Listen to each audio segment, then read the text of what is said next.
Hello everyone, welcome. Today we're going to be practicing reading in English. Let's begin. So this story is a French story, but it's translated to English. But if you need the French translation, it's the bolded black lettering here. The story is called Une belle maison familiale.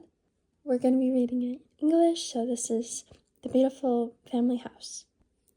Clara and Sebastian are a young couple.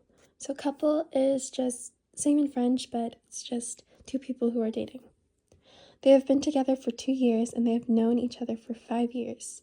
They want to get engaged next year in order to get married then. They dream of starting a family and having children. For the moment, the two lovers would like to live together. That's why they visit houses for rent. Clara and Sebastian call on a specialized agency.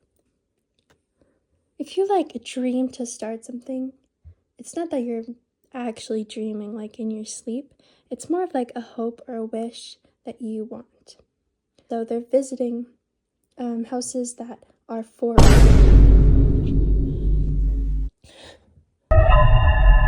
just bit me so hard. Wait, my bunny just bit me. We're gonna talk about what tense this is in. They visit houses, so this is something that's happening over time, but it's continuing to happen now. So it's been happening in the past and it's been happening in the present. Past and the present, because it's two. To have two there, it's like an ongoing thing. So here it's that they visit houses for rent. That to visit houses is kind of there by saying that they visit houses. The couple is young. Clara works in a library and Sebastian is a truck driver. They are looking for a big furnished house to live together. What do you want? I want a white house with blue shutters and a room overlooking the river so I can paint. So furnished is a house that has couches, like the kitchen is done and there's tables already and there's chairs and it just has all the furniture already in the house for them. Clara wants a house with an office and Sebastian wants a house with a cellar.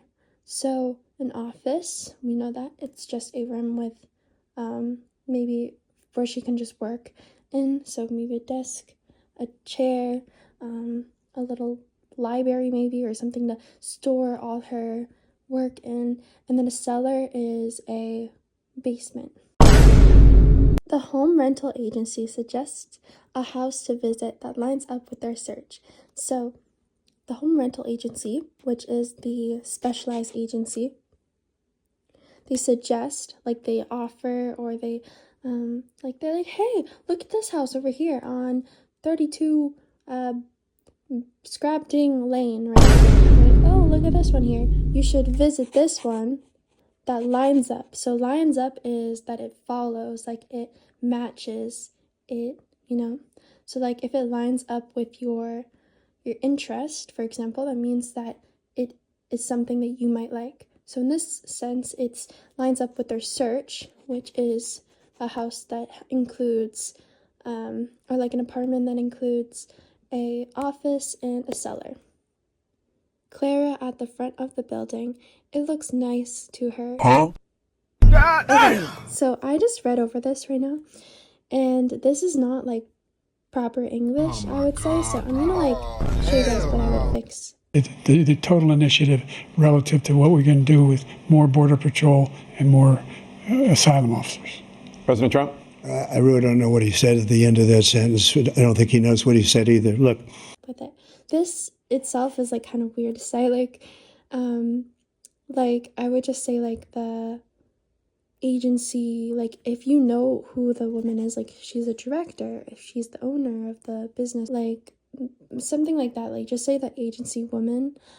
Less specific, if you know the title the person has in the agency, you can say the agency director or the agency whatever, right?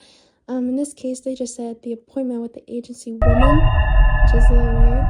Clara at the front of the building. So this is where I was kind of more confused, because Clara at the front of the building, you wouldn't say this Clara at the front of the building. It looks nice to her with the stone walls painted red. It's yeah, I get it what you're trying to say here, but it's a little weird. So I'd say Clara looks at the front of the building. It has stone walls painted red. Like, that is something that would make more sense to me. Using a colon here, so this here is called a colon. You would basically use it if you're like giving an explanation towards something or adding on to something, like I like to do many sports such as blah blah, swimming, biking, running. Not supposed to be used as like separate small clauses like this. Usually it's more of like a list, right? You're supposed to use a list behind it. So like you can say like Clara believes, or Clara thinks, or Clara looks towards the front of the building and it looks nice to her, or something like that. Like, Clara believes the front of the building looks nice to her with the stone walls painted red. Like, you can say she likes the stone walls painted red and the nice dark tiled roof. And then this here, I don't know why that's there, but that has to be destroyed. Get out of here. Oh, get that out of here and put that there. The house has only one floor. And this here itself is kind of just like out of the random. That's okay, but it's just weird since this followed from a list that stuff she liked, and then if it was a contrast, say she didn't want one floor, she could have said, but she is not looking for a house with one floor, or but it has one floor. But if she likes it, you could continue it in the list that follows if you wanted to do this colon, which I would not recommend. Thank you so much for watching, and I'll see you guys all later. Bye!